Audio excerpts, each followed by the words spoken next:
Hey everyone, how are you guys doing? It's good to see you all here. How are you guys doing on a Saturday? You having a good Saturday evening? Hey, Tech Death. Hi, Michelle. I'm feeling better. Michelle, thank you. I think I had a bug or something. Hey, John. Hey, Lynn. How are you? Hey, Jennifer. Good to see you.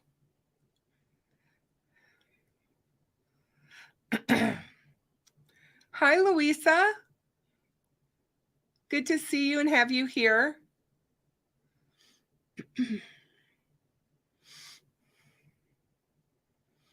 Oh, yeah. Are we going to rock and roll with the Doors?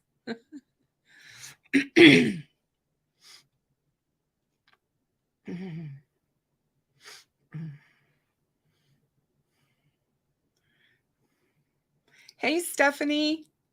How are you? Hi, Dee. Hey, hybrid PCs. Pisces, sorry.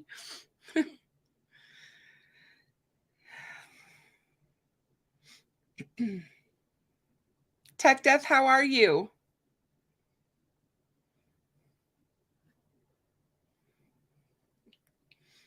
I love your music. I want more of your music. Hey, Zooter. Good to have you here. Hi, Polygraph. Hey, Miss Thang. Welcome to All My Doors. Hey, Rose Paradise. Good to have you. Hey, Purdue. Nice to see you.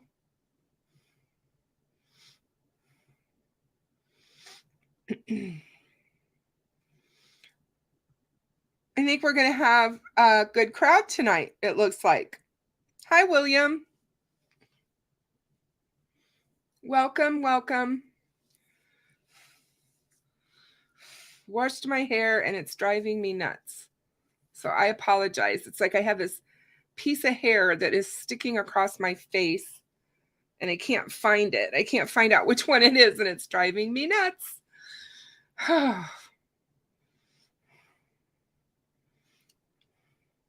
Yeah, Jennifer, I've been waiting on your email.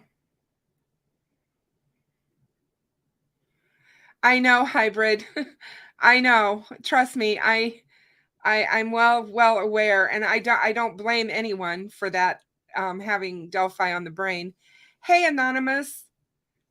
Good to see you. Hi, Melodramatic Monday. How are you? Oh, don't get in trouble at work because of me. I would feel awful. Hey, JW28. Hey, Allie. Welcome, my dear. Oh, Louisa, you are so kind. Hey, Jen from the suburbs. Nice to see you. You guys are always so kind to me.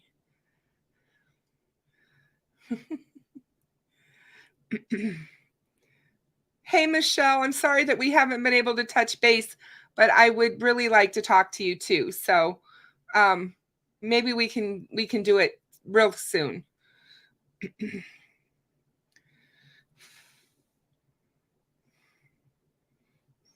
Hey, Cryptex. Good to see you here. Hi, Mary. How are you this evening? Hey, Carrie. Good job. I'm glad you're here, everybody. I'm glad everyone made it. You never know when you don't put out your thumbnails or your videos announcing your shows early enough. I know a lot of people do them a few days before, and I always have good intentions, and I'm really trying to get on a better schedule of that for you guys so that you at least know what's coming up. But I think most of you who follow me know that I live stream Tuesday, Thursday, and Saturdays. So you're pretty much guaranteed you're going to get some sort of a live show from me on those days. But I want to get much better about putting out what we're going to be talking about. So there's a lot of stuff to talk about tonight. And I am Mary. Thank you so much. I am feeling better. I did notice, though, after dinner, I was starting to wheeze a little bit. I haven't wheezed for months, so I don't know what that's all about, but I do have my inhaler handy, so if I need it, it's here. But hey, Just Pam, I'm so glad you're here. Thank you so much. Hi, CJK. I sure hope Derek makes it. I like when Derek Farmer's in my chat because he always has some really great comments for us and brings some really good stuff. I'm not, Jennifer. So anyway, I saw Derek last night on Sunny Justice's channel, and they had him on as a guest, and I only caught the last couple of hours, but it was good. It was a really good conversation, and the last hour was hilarious. I didn't realize that they had so much fun over there until I watched the last hour, and I needed those laughs. It was really kind of nice, I have to say. Hey, Digital, good to see you. Yeah, Pam, I don't know what's going on. I mean, I know that the weather's starting to change a little bit. Maybe that's what's happening. But yeah, I don't know. I just been real wheezy the last few hours. So we have a lot to go over. I was trying to think if there was something I wanted to update you guys on. You guys did happen to see, and if you didn't, please check out my community post for members only.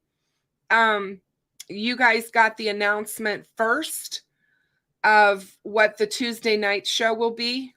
I'm really excited about that show. All the rest of my subscribers, that is going to be dropping to you at midnight tonight.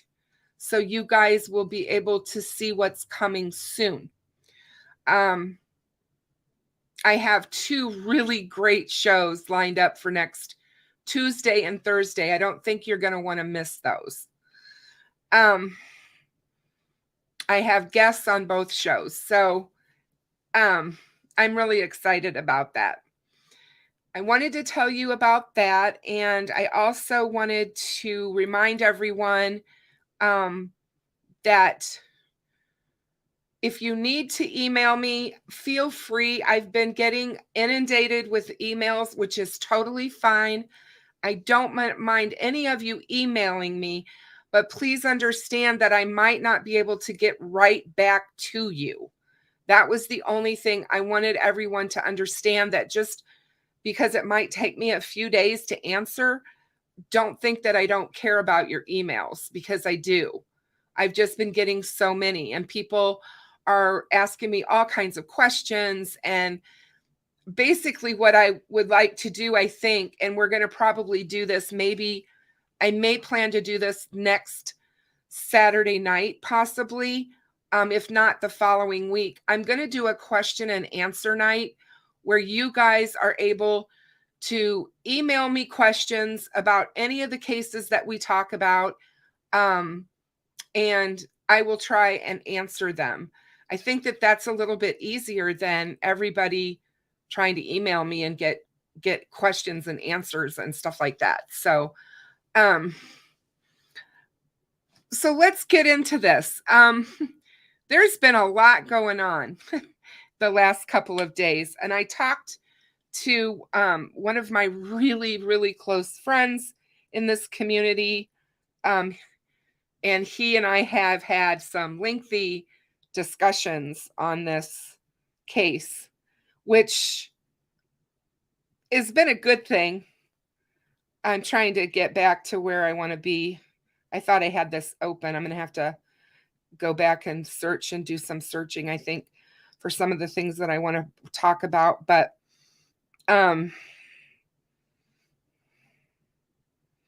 So the last we left off was that, Kagan had been taken out of Miami County's custody and was given over to the ISP custody that we know of because there's a court order for that. And it was declared temporary custody only, and that he would be given back to Miami County. Now, one of the things that I feel is out there that is not clear is how long they've had him. And I've heard that he was returned within 3 days, and that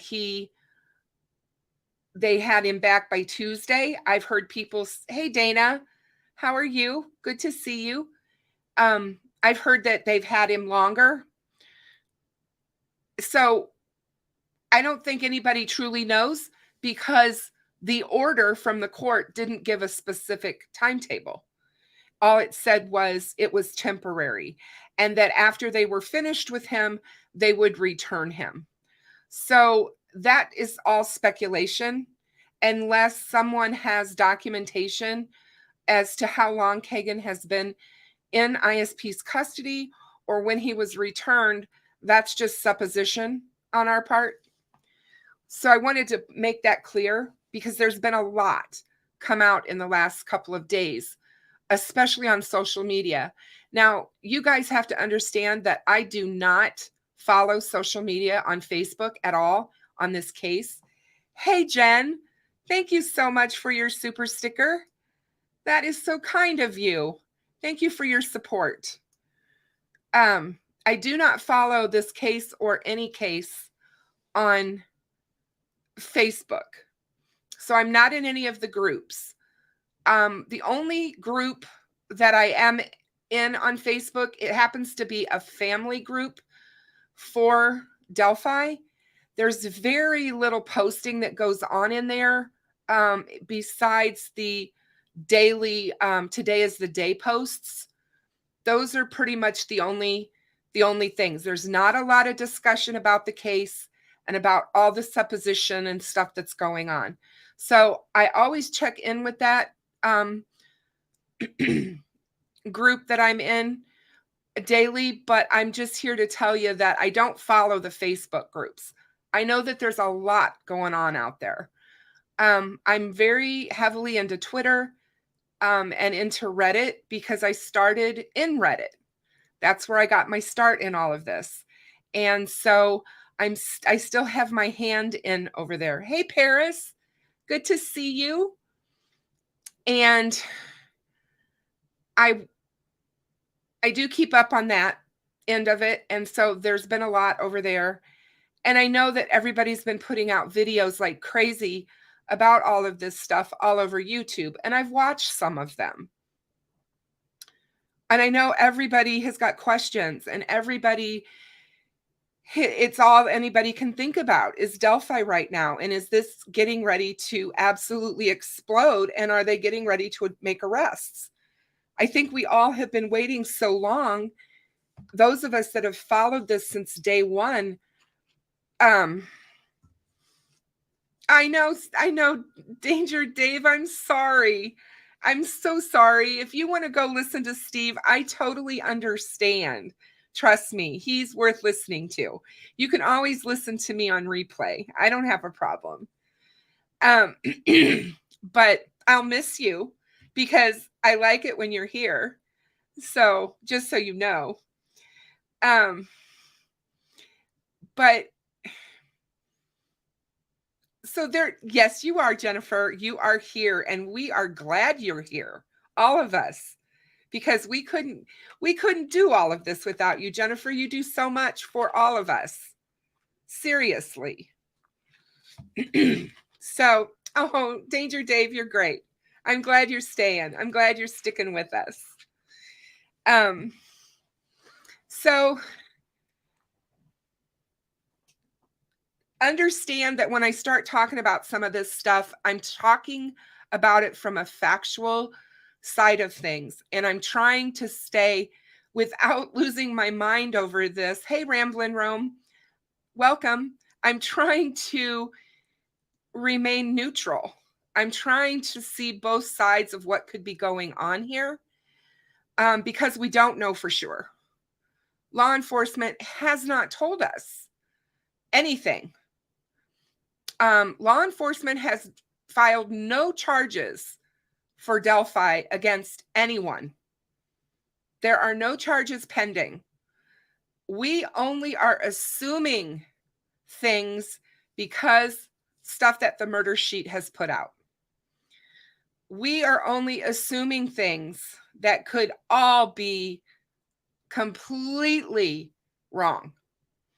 And I'm with you. I want to believe that what's going on and the direction that we're heading is the right direction. I think that there is a lot of movement happening, but I'm not 100% sure that these searches that we're seeing are Delphi related. So that's just my opinion. I can't be 100% positive. I still go back to the fact, if there is any USB drives or anything technological in that river, and it's been there for almost nearly 6 years, they're not going to find anything on it. They are not going to find anything on those devices. I would be flabbergasted to find it out.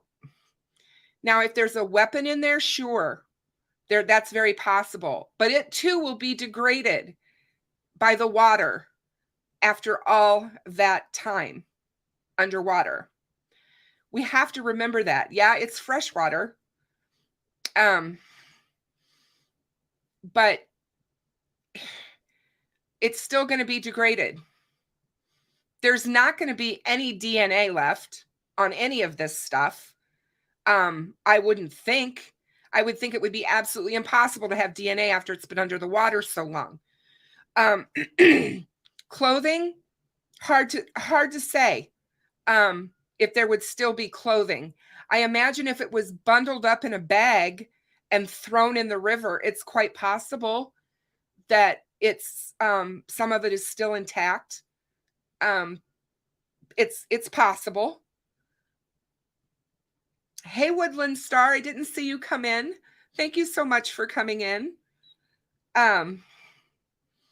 So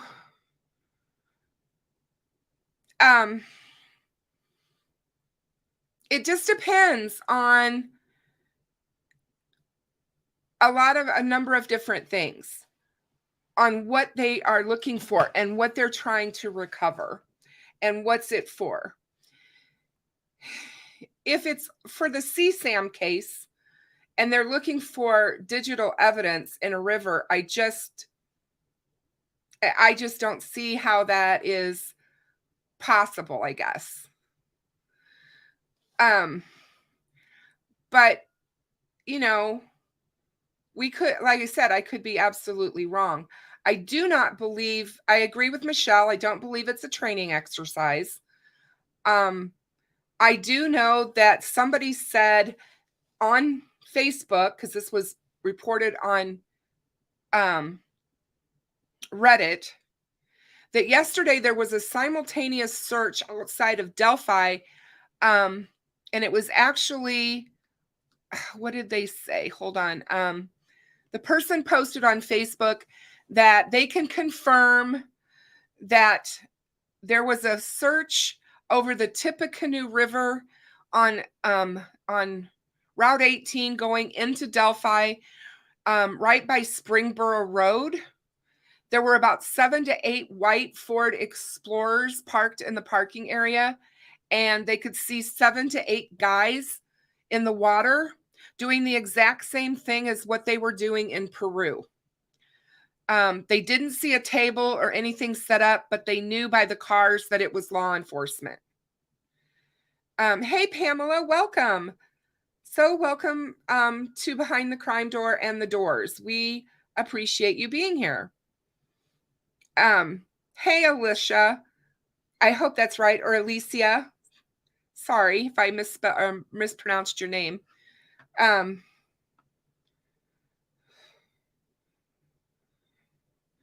So They don't let people out of jail and take them and show them where to look for a training exercise. Didn't they take him out of jail and let him show some place to look? We have no idea why he was taken out of jail. I don't feel that they would need him to show them a spot in the river. If they threw something over a bridge, that would be enough. That would be all he would have to say. Because which side of the bridge did you throw it over? You're not going to need him to stand on the banks and watch as you search a river. I think that's just ridiculous. I don't believe he was there. I don't believe that. I don't believe that they're going to bring him out there in public and risk somebody shooting him. I just don't. That to me is not what they're going to do. Now, whether or not they took him out so he could show them an escape route or where they drove, where they went, that's very possible. I just know that something is obviously going on and we just don't know what it is. And people are assuming, they're jumping to all kinds of assumptions based on something that a podcast has come out and told them. And I saw an exercise. I believe that this was done on Cryptic's channel. And if you guys haven't watched Cryptic's, he's got some really good information out there. But I think it was you, Cryptic's, that did the video where you show back in I think it was in the 60s when they did the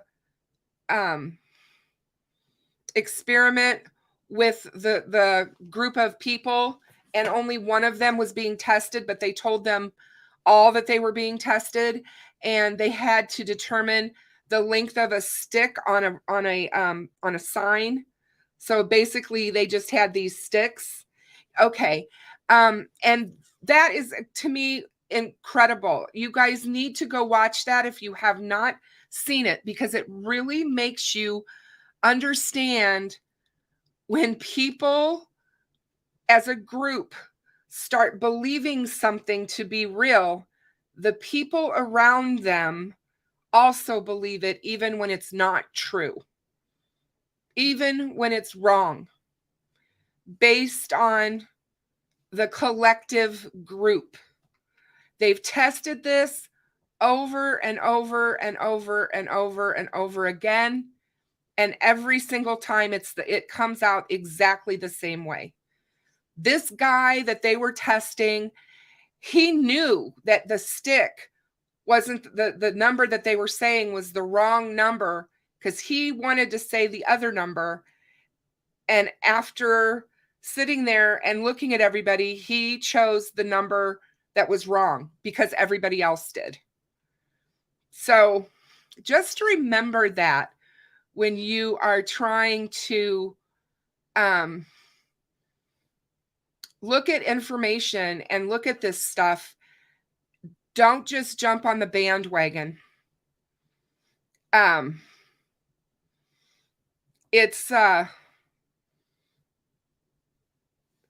don't know. Wasn't that really good, Digital? Wasn't it really good? So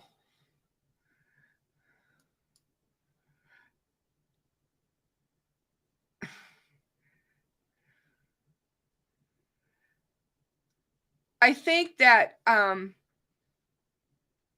it's very, very highly possible that the Kleins are definitely involved in this case in some fashion, but I'm not sure what that is. So one of the things that I was thinking about that I wanted to talk about, I made some notes because you guys know that I'm all about my notes.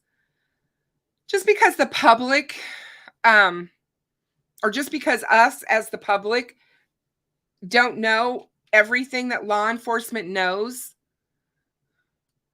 there's really no way that we can answer as to why the investigation is taking as long as it is. And we also can't say what's happening right now in the investigation. because we don't know. Oh, I know you were, Danger Dave. I saw that. Yeah, I was on Sunny's channel. I told them that earlier. So, yes. And you're very kind to tell them that. I think you're pretty great as well. You know, we've been told by Doug Carter that there were mistakes made in the beginning of this case. And why wouldn't there be? Law enforcement is not perfect. They're human beings. We all make mistakes. For whatever reason, we as the public tend to hold them, I think, to a higher standard, and think that no mistakes should be made. And I get that, when you're dealing with the deaths and the murders of children, especially, the emotions are running so high and everybody wants to always point fingers. But I think one of the first mistakes they made was probably the assumption that this case was going to be easy to solve. When you go back and look at all of the interviews with law enforcement in the early days, in the first 6 to 8 weeks, they all talked about how they thought that they would get this guy right away. They just did. And we know the Klein's names came up very, very early in this investigation. Very early. So early that they claimed that they were in Las Vegas over the time that the murders were taking place. We also know that that's not true. We know they left town after. We know that they made all kinds of really bizarre Facebook posts 2 years after the murders to try to make things look and appear as if they had a life in Las Vegas for Kagan. So we also know now that, as I said earlier the other night, we also know that the Klein's name was probably dropped because they were looking harder at Ron Logan. And you know what? I'm here to say I don't believe that Ron Logan committed these murders in any way, shape, or fashion. I just don't. But I will tell you this. There's more evidence pointing to him when you stop and think about what they had at the time. So we've got CSAM.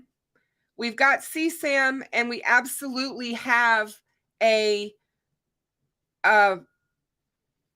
Anthony Schott's profile that was talking to Libby and her friends, and we know that she was smitten with him and that she wanted to meet him. We know those things, but those things do not a killer make. Those things do not a killer make. Now, somebody creating an alibi before the girls are ever deemed missing, that could definitely be a huge red flag. So, Ron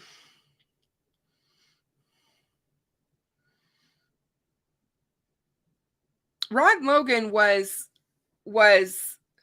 highly suspect. The girls were found on his property. He kind of fits Bridge Guy when you look at Bridge Guy, but I really don't see it. He's got white hair. I think his white mustache would have shown through the sunshine that day, and we would have noticed it really, really well. So yeah, it's interesting about him. So you can kind of see, and a lot of times, you have to go back and look at other cases that law enforcement does over time on other cases, murder cases especially. And one of the things that we notice is that a lot of times they get tunnel vision on a suspect. And if you have, hey Yorkie,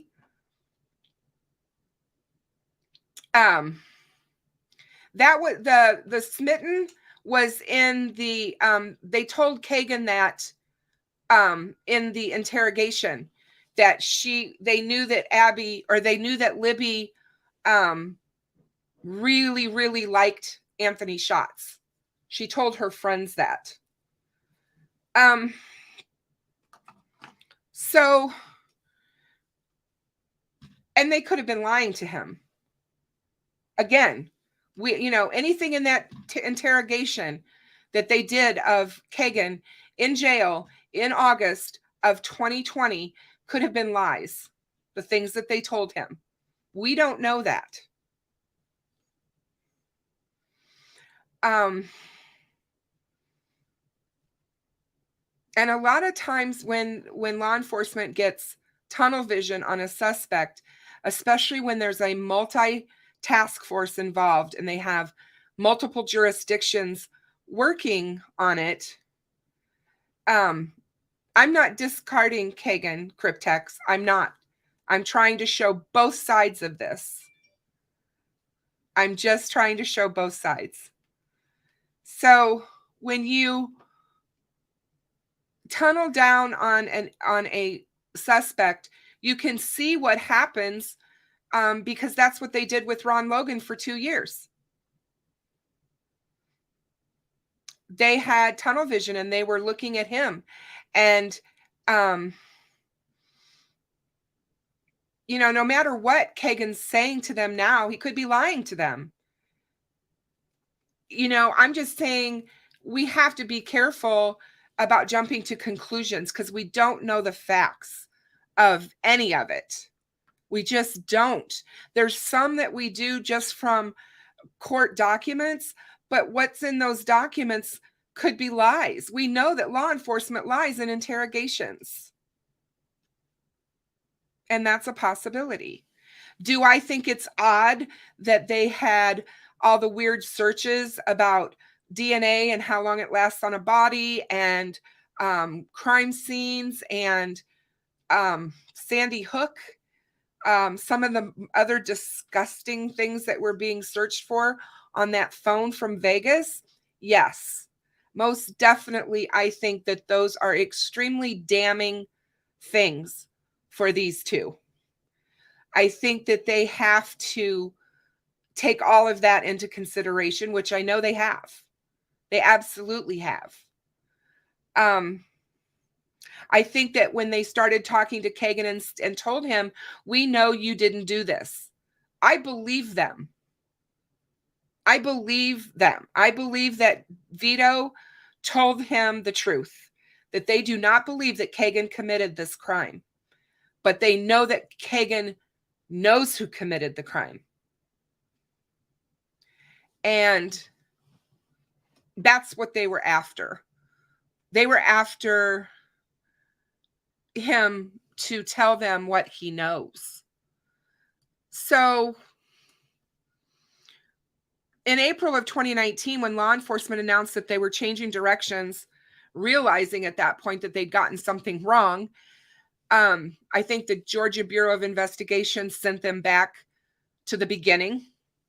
And Doug Carter said, we were on to something early on. That could be a number of different things. Yeah, it could be the Kleins. But it also could be something else that we've all missed and don't know anything about. And it may be that it's somebody that the Kleins were interacting with on the Dropbox, because I think the Dropbox is huge. They were obviously sharing CSAM with others. We cannot forget that. They've told us that because of this situation with Kagan and those devices, that they have uncovered the largest CSAM ring in Indiana state history, and they have been cleaning these guys up with better, for lack of a better word, for 2 years now. And there for a while, I was really trying to keep track of the number of men that they were arresting that were getting these charges. And it's very possible that they don't know, the clients don't know who that person is, or it's possible that Tony does. He was in chat rooms talking about some really disgusting things. He was sharing CSAM of children 3 years old and older. That's not somebody like Kagan, who was looking at teenage girls. Kagan seemed to be appalled when he found out that that stuff was on those devices. He honestly looked completely shocked. I just don't think we're fully in the loop, you guys. And I think that we have to be careful, because we're not. It's easy to want to fill the void of information with things that we want to fit in that square hole. We can take our round information and try to stick it in that spot and make it work. And we have to be careful of that. Sure, this could all be ready to just crumble. The dominoes could be falling, and we could be waiting for the next few weeks or whatever it might be for them to announce the arrests. That's all very possible. Or we could go months and months and another whatever with nothing. And we have to prepare ourselves for that. I just don't want to get so wrapped up that we just lose ourselves. We know that there's a lot of layers in this case. We know that there's a lot going on. And basically, Doug Carter told us that they had to stop and go back to the beginning. Thanks, Danger Dave. You be careful out there, okay? When the murder sheet drops this information, you guys, it's instant gratification, because it's like, oh my God, look what they're telling us. Look what they're telling us. And everybody gets excited, and it's, we start telling ourselves that we're law enforcement investigators and that we know what's going on, and that we absolutely know without a shadow of a doubt it's these guys. And we just can't.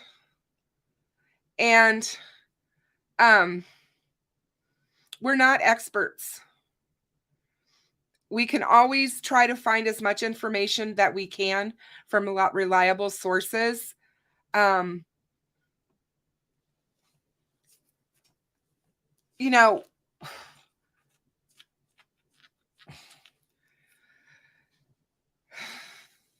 We know that there's bad law enforcement officers out there. We do. There's bad eggs in every profession.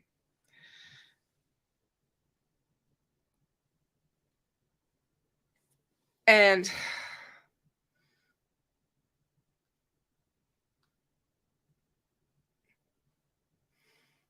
I don't know.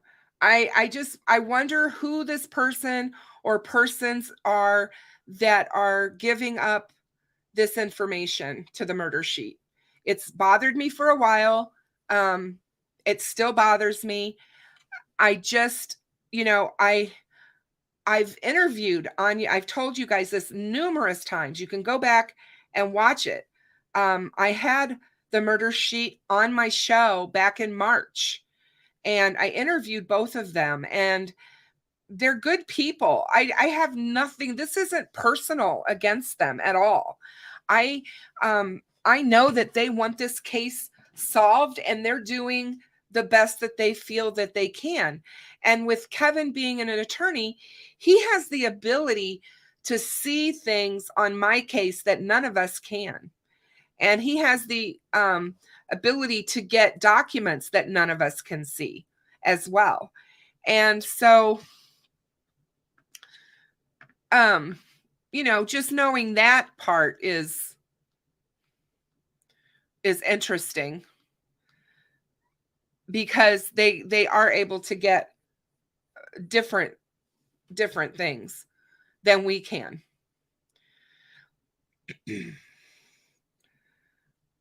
I just don't see a lot of what everybody, I guess, else is seeing.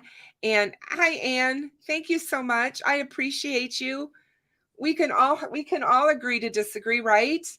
We don't all have to agree on everything, and everybody has their own ideas about what's going on. I just think that I think they unsealed the documents maybe because it has nothing to do with Delphi, and they didn't care if it was out. I mean, it could very well, but very, very well be possible.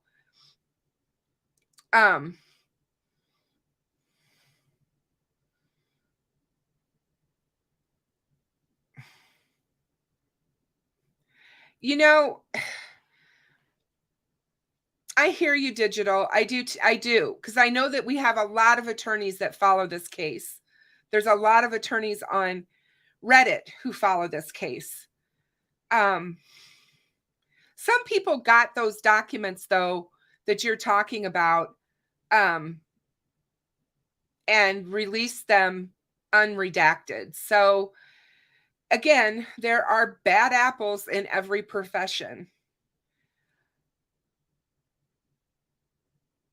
I thought it was interesting when Fox 59 said, when they covered earlier in the week when the murder sheet dropped the first information, and then they went back and talked to them and interviewed them about the search, before they started their clip, they said that they had on the record information that they could divulge, and off the record information they could not. So obviously, even the professional journalists know things that they're not releasing.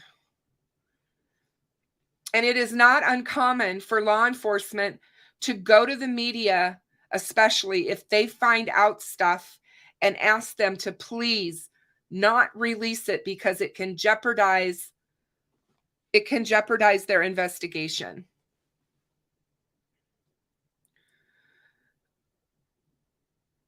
So I like I said, I try to, stay with what I know, and I just know that a lot of this stuff makes no sense to me.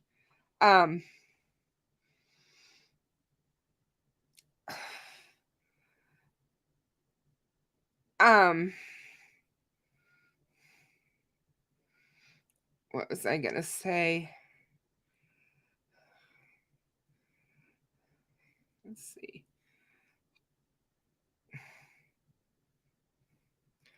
I think it's bizarre that for 5 years, law enforcement has done nothing to put out information about this case.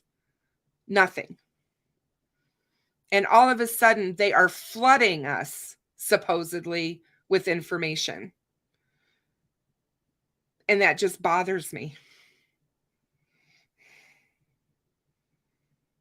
Most law enforcement investigators don't do that. They're not running to put out information about their cases. They're working their cases, and they don't want people to know what's going on because they don't want the person that they're looking at to know what's going on. And it's, like I said, it's just, it's so the whole thing is confusing. Though everything that they've done has been nothing but confusion, as far as I'm concerned, whether it be ISP or whether it be Carroll County.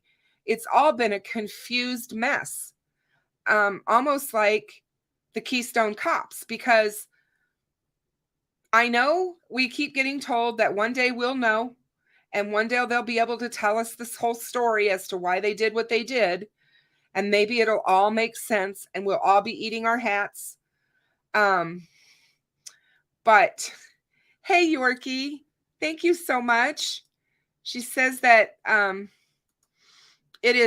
thank you so much for your super chat. Isn't it a strange coincidence that the murder sheet found the first documents online by accident, but now they are drip feeding all this extra info since then? Yes. I think that's very interesting. Very interesting. And I think this could all be about them saving face, because they've gotten, and they continue to get, so much heat about this case not being solved. And nobody's talked about that. Nobody's talked about that aspect. Most often in crime scene investigation, and I believe that Michelle can attest to this, it goes eerily silent before there's an arrest made. You do not have all of this stuff that's happening now before there's an imminent arrest. That's normal in normal investigations. We know this is no way near a normal investigation. How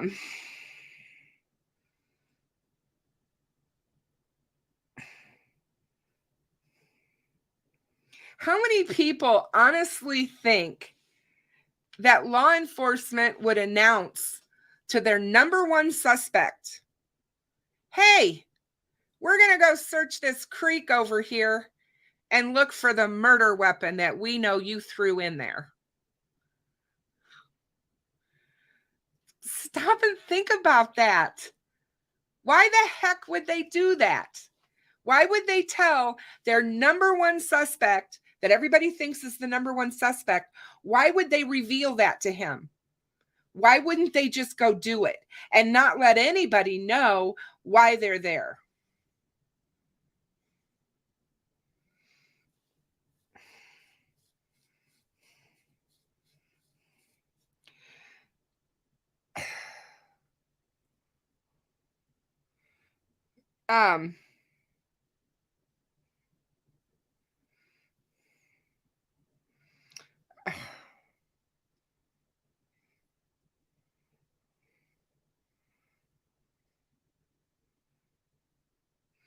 The other thing that I found interesting was that the murder sheet actually comes out and says that law enforcement is blaming the FBI for the hiccup or the mess up with the Marathon gas station in Delphi. I'm here to tell you, law enforcement agencies don't do that to each other. They don't do that. They don't throw people under the bus like that. And if somebody did mess that up, I would think it would be Carroll County far more than it ever would have been the FBI. The FBI is highly trained people. These people are highly, highly trained. No matter what you think about the FBI and what's out there about, I know there's all this stuff about the FBI being corrupt and all this other stuff. I'm not talking about any of that. I'm talking about the level of technological and hands-on training that these individuals get is far above anything that Carroll County gets. I guarantee it. And it's even greater than the ISP, which is exactly why they would call the FBI in. So I just don't know about that whole thing. That bothers me, because I just don't see Doug Carter throwing the FBI under the bus that way or allowing it. That is not a politically good thing for him to do. And I guarantee you, whether you want to think about that or not, he is thinking politically when he is thinking about these cases. He is the head of the Indiana State Police. So everything that happens comes back to him, as he should have known about it or agreed on it and made it happen. Why do you think they said that he took a helicopter ride to Peru? What would that have been for? To tell them there will be no plea deal, but now we're hearing there's negotiations? That's contradictory, you guys. They're telling us, the murder sheet is telling us, he took this helicopter ride last month and went there and said, there absolutely will be no plea deal in this case. And now we're being led to believe that by them and their source that there's negotiations going on.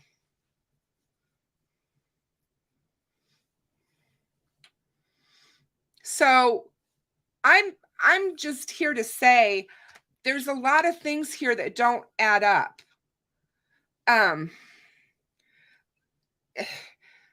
Doug Carter may be a lot of things, but he's professional. He's very professional in what he does.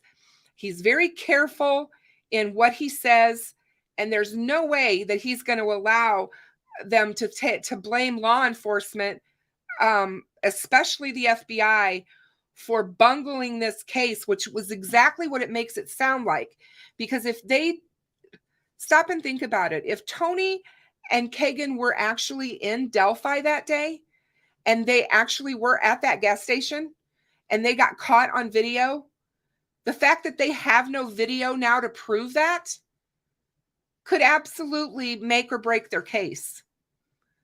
So why would they do that? I'm not, there's just a lot of things, you guys, I go back and forth on, and that's one of the things that bothers me about it. You do not see that. They don't publicly criticize each other that way, and especially in an ongoing investigation. They may criticize after the thing is all over, but they're not going to criticize in an ongoing investigation. When you start doing like stuff like that, you end up with the mess that they ended up with in Boulder in that case. John Bonet. And John, you could absolutely, you hit the nail on the head. Maybe discrediting the FBI is another strategy. Well, it makes them look good. If they can blame the outside agency coming in and messing things up, because maybe it's going to boil down to that they don't have enough to charge anybody. And if they don't have enough to charge anybody, then all they've got is CSAM charges. Wouldn't that be awful? And that's what it makes it sound like. And you're right, it would be awful.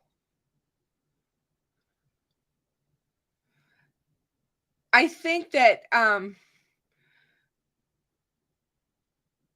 it's just, there's just so much, you guys, that we just need to think about. I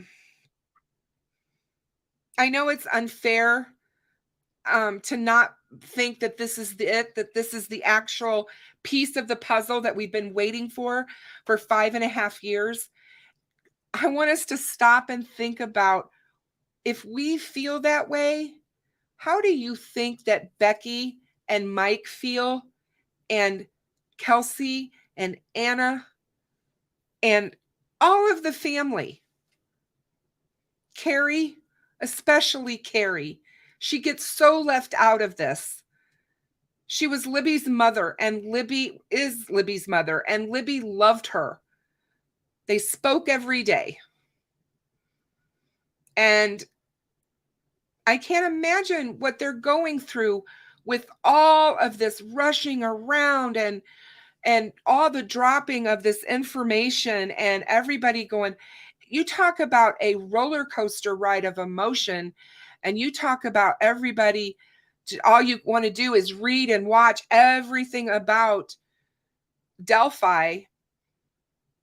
I mean, I've heard it from other content creators, but when I don't do a show about Delphi, my viewership drops half. When I put Delphi up, it explodes. So I know everybody cares about Delphi. We all do. And we all want it solved. I just want us to take a short step back and make sure that we're looking at everything and we're looking at it in a critical thinking mind way, and also making sure that we're examining things that make us uncomfortable, because that's part of it too. When you get information and you kind of put it through a sieve and you only hold on to the information that makes you feel good because it wraps around what you believe, that's confirmation bias, ladies and gentlemen. And I've done numerous shows on confirmation bias, and we all have it. Hey, Vanessa Marie, how are you? Welcome. Confirmation bias is a real thing, and it's a real thing around this case. I have seen people ready to die on the hill that this is Kagan Klein and his father. What happens if it isn't? And they do come out and arrest someone and it's not them and it's someone else. Are you then going to start bashing law enforcement for arresting the wrong people? Those are all things I'm waiting to see, because there are people out there that are literally dying on that hill. And I'm like, I don't know, you guys. And I don't have to be right. I just want the guy caught, or whoever did this caught and put away. So I'm like, they have a huge uphill battle right now. They're, unless they can place Kagan and his father at that bridge that day, that time with those girls, I can't see them having a successful conclusion in this case. They have to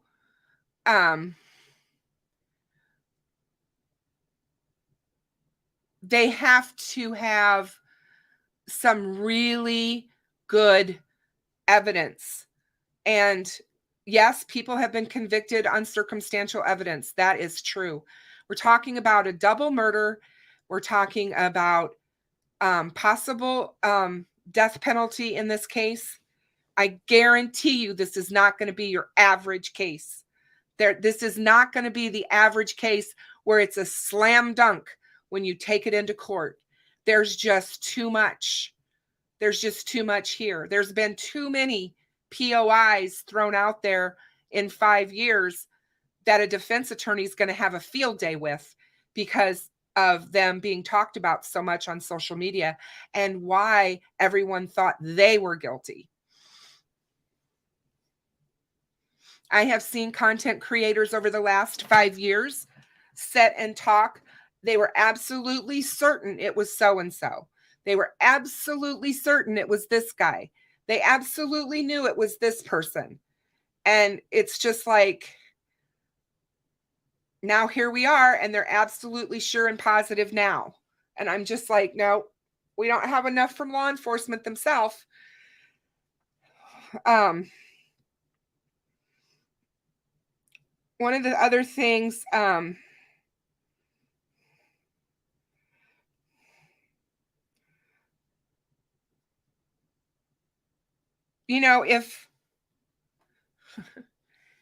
do you guys honestly think this whole thing with the marathon station, they just learned this information, this week, whenever the murder sheet put it out? Don't you think that they would have known back in 2017 that they didn't have footage from that business, because they were to gather footage from all of the businesses, all of the local businesses who had cameras. They were going after. I guarantee you they weren't going to shy away from anyone, and especially one smack dab in the city. Hey, Shane, how are you? So if they knew about it in 2017, why are they just now throwing the FBI under the bus? Why wouldn't they have thrown out the FBI under the bus when they realized that the so-called drive or whatever it was that they obtained was unreadable?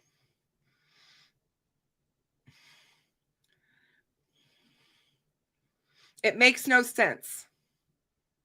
It makes no sense to do this 5.5 years later, which is another reason why I'm not so sure that I believe it. We'll have to wait and see.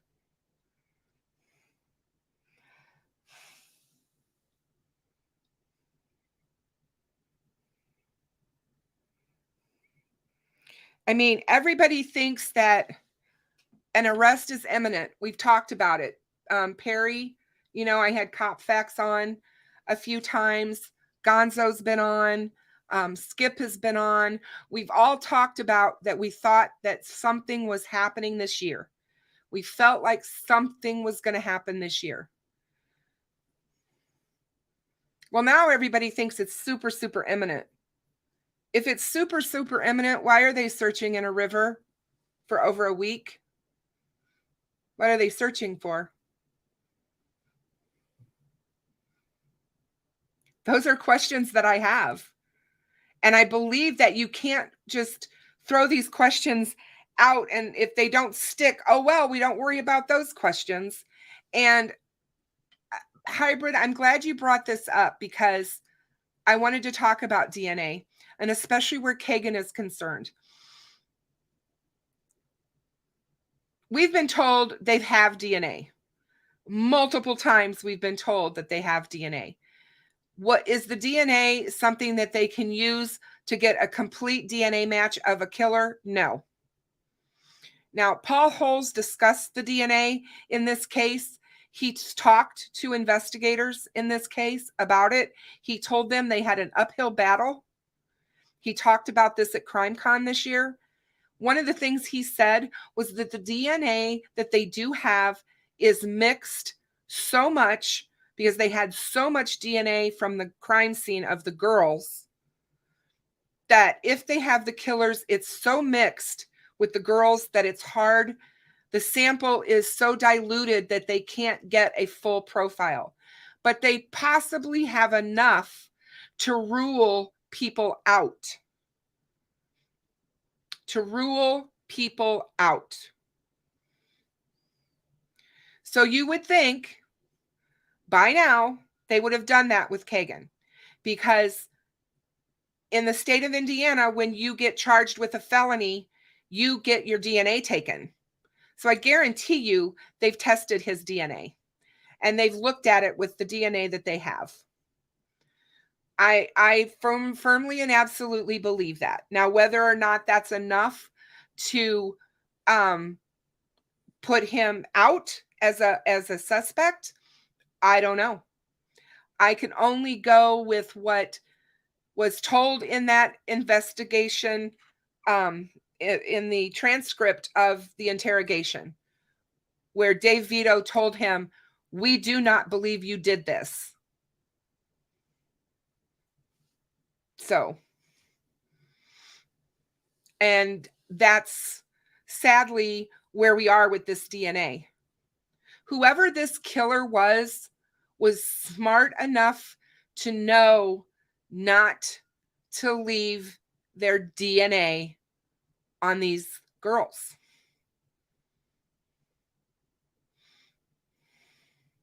And people do a lot of weird things, and people are strange. And if you don't know that by now, I mean, Um,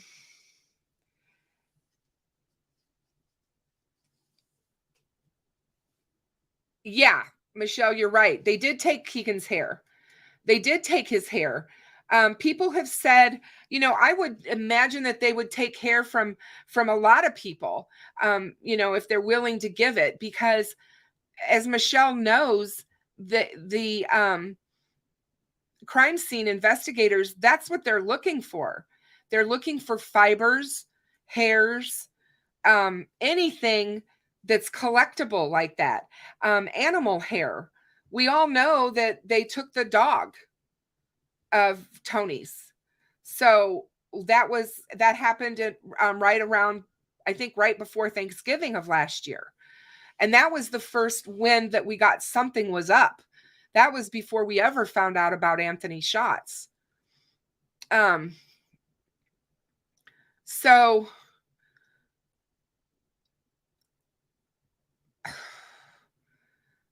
I'm sorry that we do not have DNA in this case. But I don't think DNA is gonna be it. They're gonna have to have something else. And they've got to be able to place them there. Now, if they have hair that matches them, then that to me could be a slam dunk. If they have hair samples and they've got a DNA sample that doesn't rule them out, then yeah, that could definitely be enough. But they don't, or they would have already done an arrest.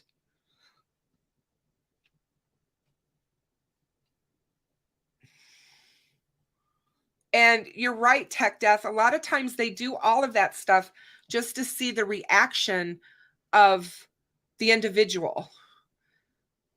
A lot of times especially when they're interrogating, they're looking not only for what the person is speaking, but they're looking for their body language. That's why there's always somebody on camera or out in the other room or whatever watching what's going on. They want to see their body language and how they react, and do they tense up or do they start blinking a lot, because supposedly if you're lying you blink a lot. So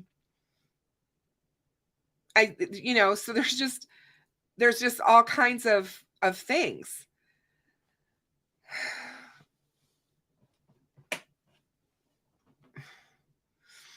So we don't know that it was Kagan that made that search, Vanessa. We don't know who made it. We only know the phone that it was made on. The search that happened in Vegas, we don't know that Kagan did that. We know the phone was in Vegas, and he told them that they found it on the seat of the rental car that they rented. That was his excuse for that phone in Vegas, which they knew was absolute BS because of all the things that were on it concerning Delphi, and there was CSAM on it as well. So it was, what are the chances of you renting a car, finding a phone that has all this incriminating evidence on it pointing to you, from the city that you're from? It's just too much. There's just too much crazy. I mean, there's just too much crazy. Oh, for sure, Shane. You know what? That search party was a mess. And there's going to be more. I'm going to talk more about this next week, you guys, with one of my guests. But we're going to talk about what happened the night of the search and get into more detail about that. And I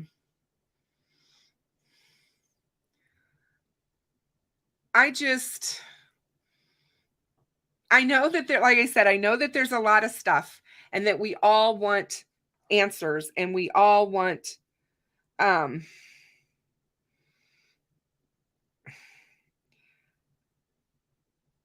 I don't know. We all want this solved. But, I do think it's funny that we all just assume that law enforcement's going to take Kagan's word for anything when we know that he's lying.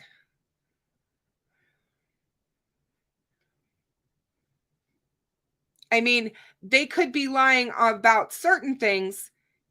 They don't have to be lying about everything in the transcript. Not everything that they say in the transcript's a lie, for sure. But they could have lied to him about certain things. And Tech Death has a point about the search. They made a fatal error. They were thinking that the girls were okay and that they had run off somewhere, even though the family members told them that that was not the girls. They would not be run off somewhere. They would have been where they said they were going to be, and that Libby would have absolutely been where Derek was going to pick her up.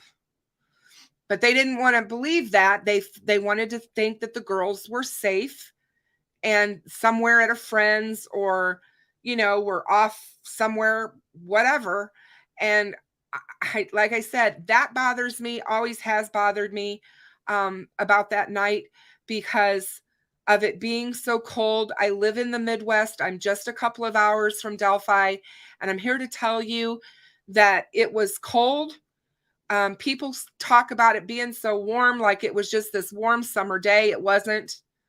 It was warm for what we normally have as winters here, but it was not warm by any sense of the word. It was much warmer later in the week, that week, than it was that day. So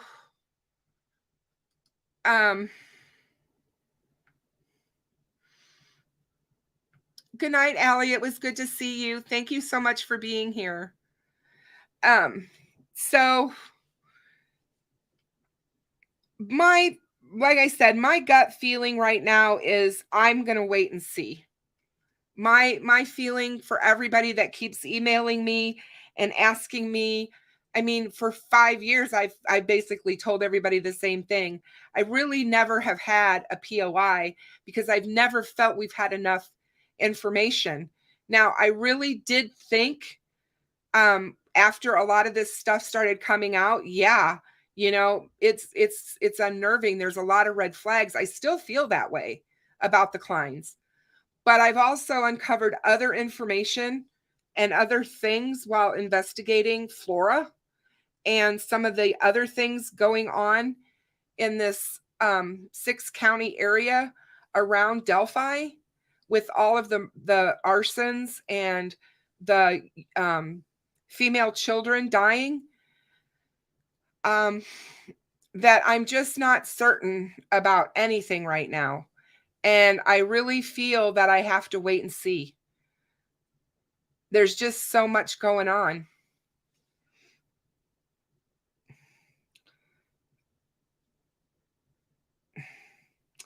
What was I going to say? I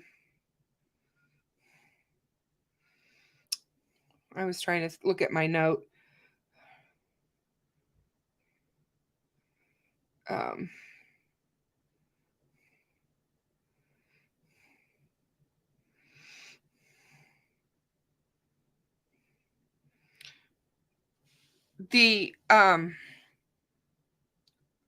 think it was the Unsolved. He put out a video this week that really made me take a step back. And that was the video that shows Kelsey in the James Renner interview at the ice cream parlor, I think is where they were. And they're sitting in a booth right at the front door of the location, and it's a 360 interview, 360 degrees camera he was using.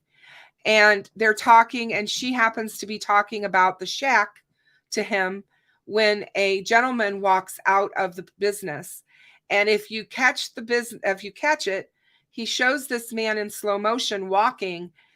And when you compare it to the gait of the man on the bridge, it is absolutely astonishing how much it looks like him.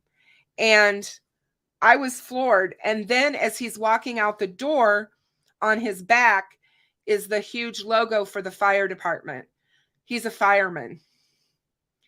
And I'm the Blue Moose. Thank you. It was the Blue Moose. Thank you. Thank you guys for correcting me. I'm not kidding you. Yeah, the firefighter. And with everything that I've been learning, and and that fireman was at the search, they say. And I've always said that somebody made them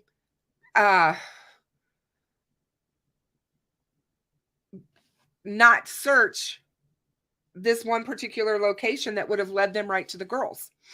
There was somebody that said something to them to the effect either it was already searched or no need to go this way, or I don't know, because I'm serious. When you guys see my guest next week and see what's going on, you will understand a lot more about it and why I feel that way.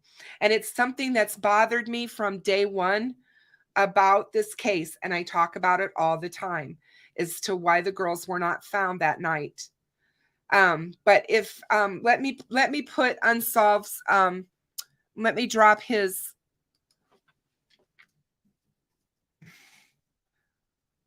Oops. Sorry, guys. I thought I had it up, but I didn't. Just give me a second and I'll get it. I will get his channel for you. He's new. He's got, but I like him. I like the stuff that he's doing. And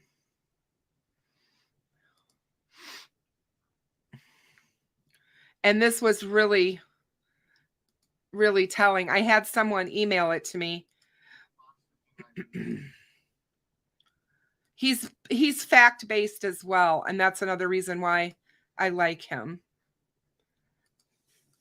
It was an amazing catch.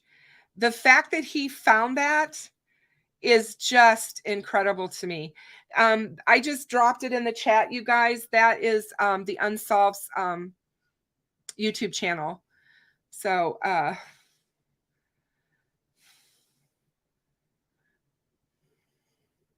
they had a drone out there, hybrid, that was searching for the girls, that could sense, and it was infrared. It had infrared on it, but yeah,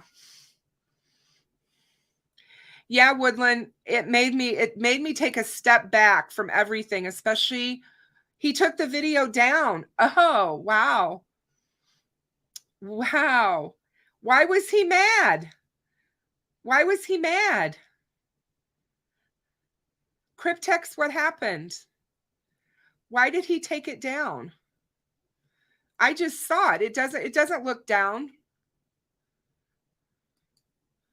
Hold on a minute. Oh, hold on. Maybe I put the wrong one. Oh, yeah, I don't see it. Hold on a minute. Oh. Yeah, I don't see it. Well, that's too bad, because that was really good. Really good. I'm going to have to talk to him and find out what happened, because I did comment on it. I told him how good it was and everything. So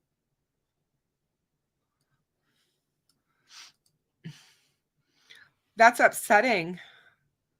Yeah, who was mad?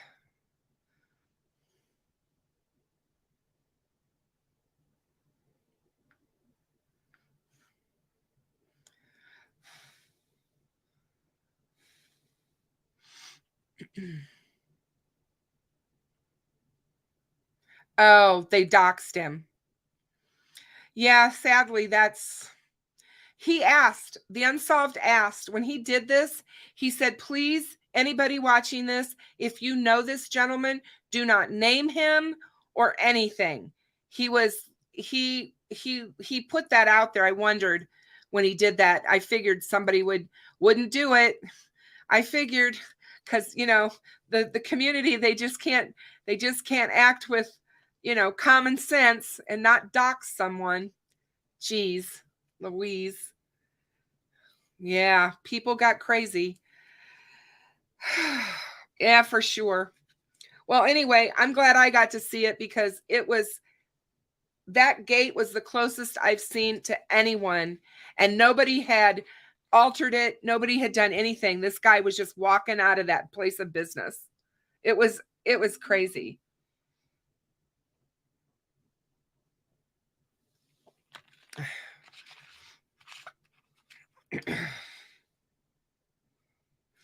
Yeah, I'm not going to show it, Kiwi. If the Unsolved took it down, I wouldn't show it. That's his content, and I certainly don't want to dox that fireman. So, if anybody wants to see it, go ask Sleuth Intuition, because I'm sure he'll show it to whoever wants to see it. Because it's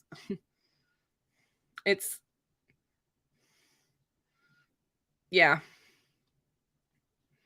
It was wild. That's all I can say. And I will agree that the community around surrounding the Delphi case can be absolutely crazy. I don't know why it is that way. People tell me that the Summer Wells case has the same kind of people. I don't know. It's just, I wish people would stop and think of how they would want to be treated, both as if they were victims. If somebody hey, Bridget. Oh, it's better late than never. I'm glad you're here. Hi, Gonzo. How are you, my dear? I'm so glad you're out there lurking around.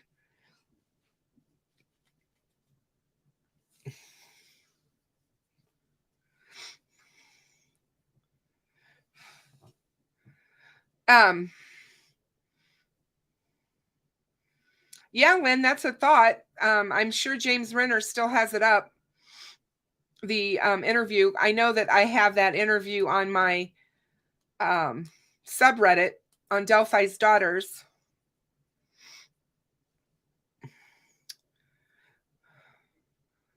But I know Gonzo's been around long enough to know, working on these cases on the back end and doing the searches and all of that, how crazy some of the people around this genre can be. And it's just sad. Oh, speaking of Gabby, I did want to mention her today. A year ago today is when we lost Gabby. And I know her family is hurting really bad. I saw her dad put out a really touching tweet today to her. In fact, she was sitting, it looks like possibly on his lap. She had on a fireman's helmet, and she must have been maybe 5 years old. Maybe. It was a very cute picture of her. But you know that they're hurting desperately, and they were hoping that everyone would light the night up for domestic violence tonight.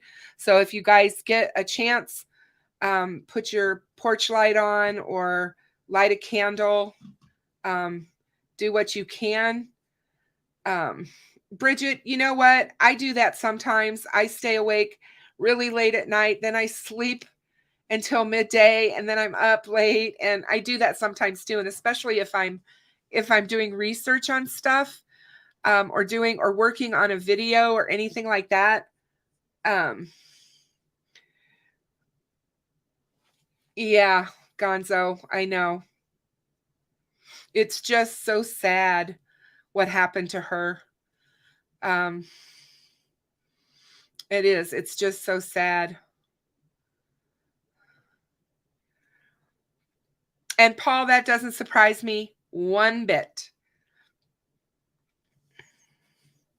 Paul says that there are rumors that there's a pedophile ring in Delphi, which goes up to the highest echelons of power. Doesn't surprise me.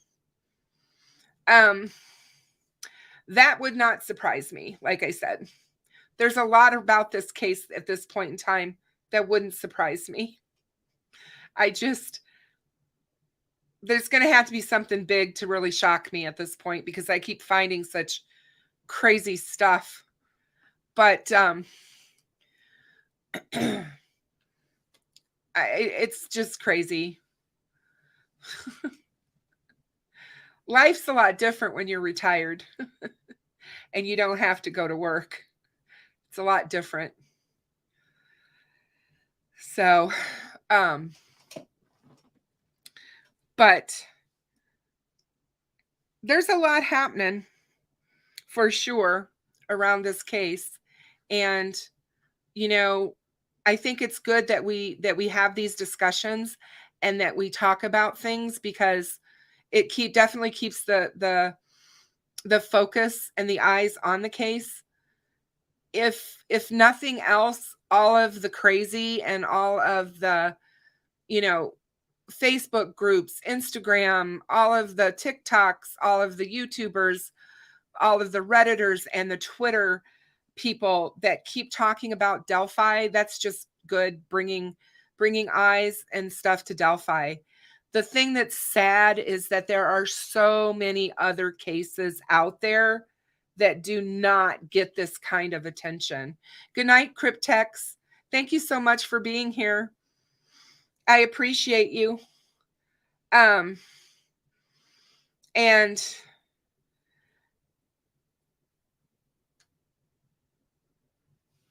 oh, my nose itches tonight. My allergies, maybe, I don't know. It's kind of weird.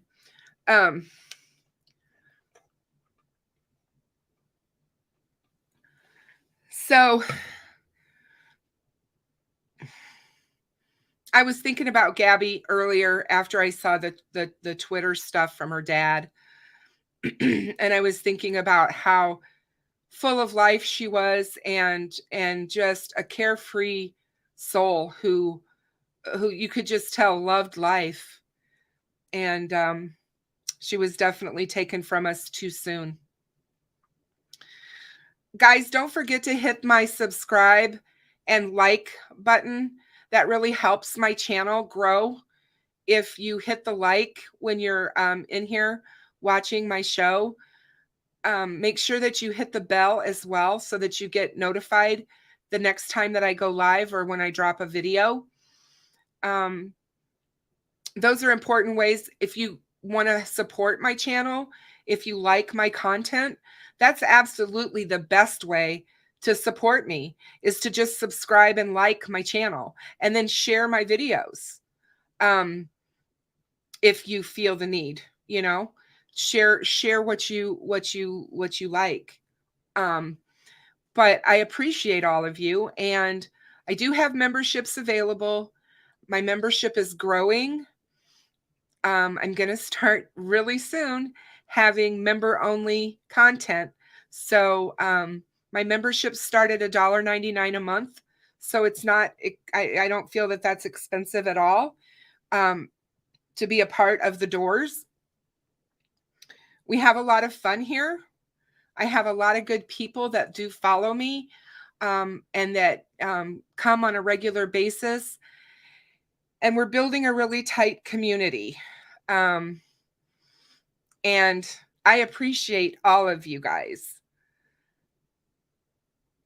The other thing that you can do to support me as well is you can just buy me a tea at Buy Me a Coffee. And Jennifer just dropped that link into the chat, you guys. And you can just go over there and purchase a tea for me. And I love chai tea. And so that's another way to support me. I appreciate all the support that I get. If you want to send a PayPal, you have the ability to do that. And of course, everyone who gives me super chats and super stickers, I just think you guys are amazing. I had no idea when I started my channel 6 months ago that I would be where I'm at today. I just went over 1,600 subscribers, and it's a nice feeling to know that you're possibly making a tiny bit difference in people's lives and giving voices to the voiceless. Here, Dave. End violence towards women. I would like to see all violence ended, but yeah, violence against women.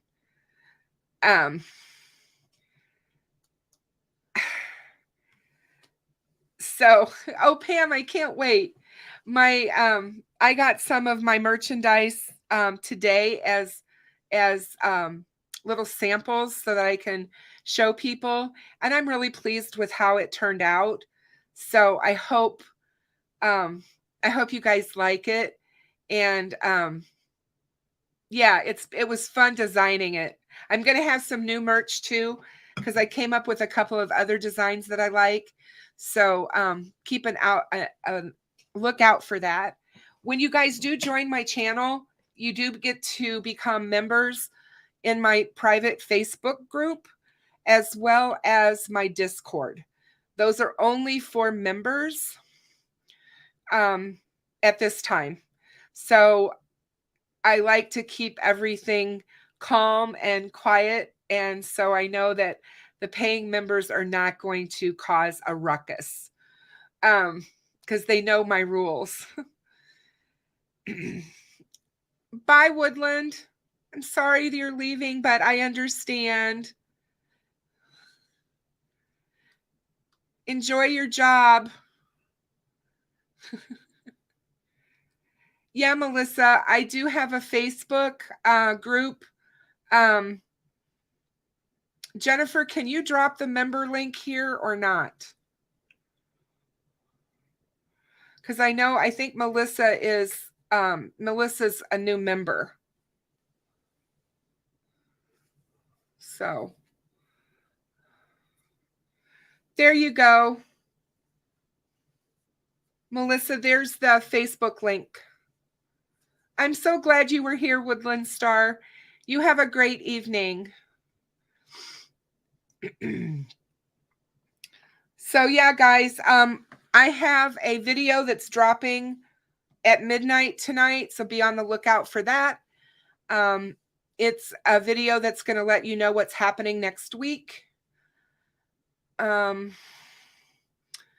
Make sure that you guys check out Cryptex and check out the Unsolved, his channel, because the Unsolved's doing really good work. I really have got to find out why he took that down, but I get it now. If he put that in there and felt that it was people started doxing that poor guy, that was not a good thing. So, oh. Hey, Yorkie. Congratulations on being a member of our channel for 2 months. I don't know, Pam. I hope she's doing well, though. I'm sure she's super busy with Flora.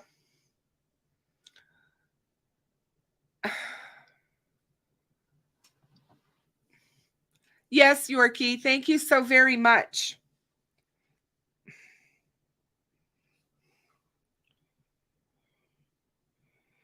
Well, they could very well be looking for a USB memory stick of some kind, but I think it would be so damaged after however many years it would be in the water, depending on when it was thrown in the water.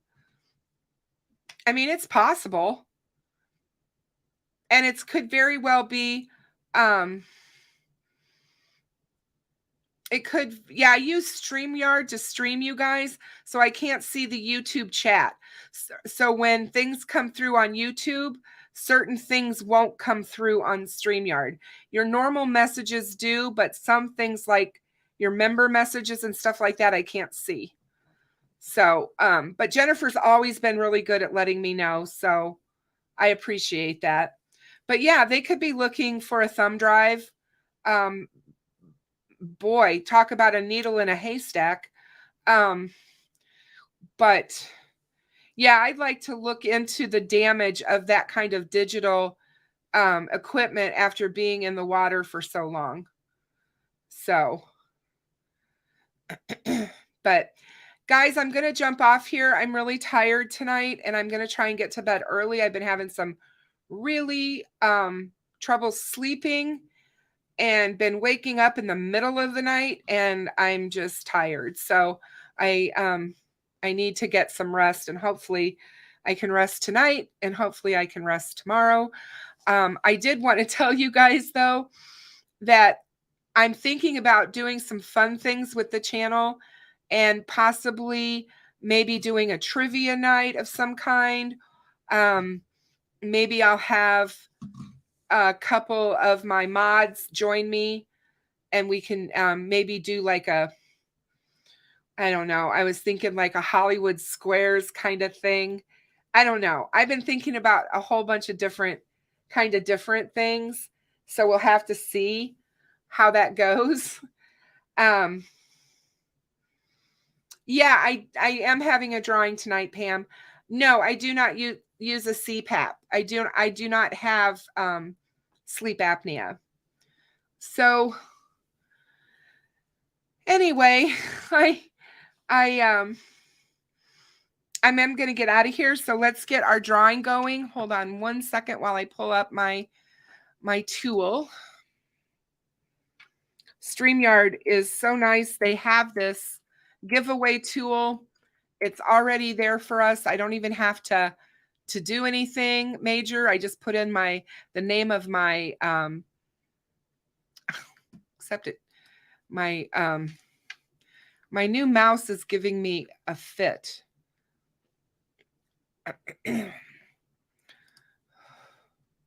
My new computer I love, just so you know.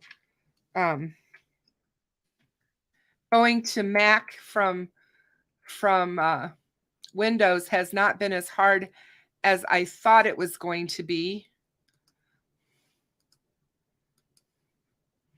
So tonight for the giveaway, I'm doing the Abby Libby bracelet like I always do. And tonight we're going to put in oh my gosh. My brain just kind of went, hold on a second, you guys. Hashtag Gabby with a capital G, of course.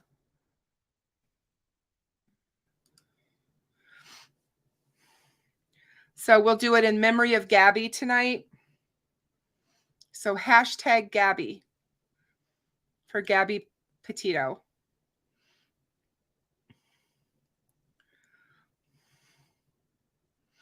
But yeah, I just been thinking of some fun stuff. The conversation that Sunny had last night on her channel, the last hour of her channel, was so hilariously fun with the 4 people she had on. I was just blown away by it. I thought it was great. And every once in a while, we talk about some of the most depressing and sad topics in our genre that sometimes we just have to laugh. And I know, Michelle, you'll get one. You'll get one. And it's good to laugh, and it's good to have that community with all of you and be able to share that kind of stuff and be kind of goofy. So wasn't it funny, Bridget? Oh my goodness. I was so laughing. I'm not kidding you. I cannot tell you how long it's been that I've laughed that hard. So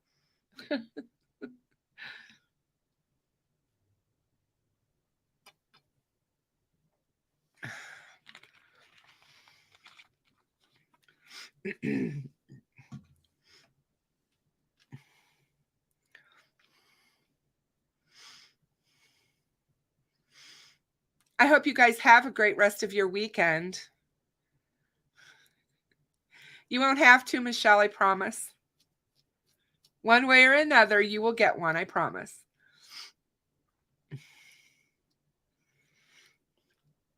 We've got some Flora bracelets coming soon, hopefully within the next week and a half.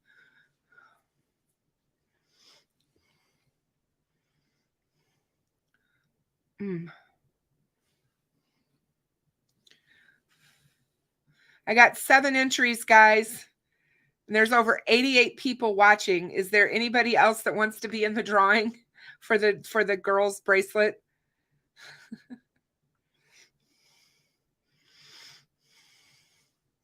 Yep, Pigeon. I'll let everybody know when I start giving those away. I just don't have them yet. Sunny Justice. It's a criming shame was the name of the channel. Good night, Digital. Have a great one. All right, guys, I'm going to go ahead and draw. If everybody is in the drawing, here goes.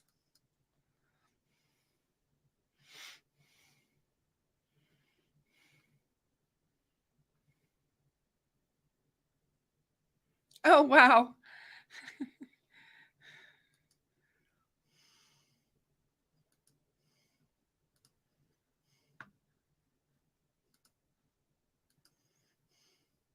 Congratulations, Pigeon.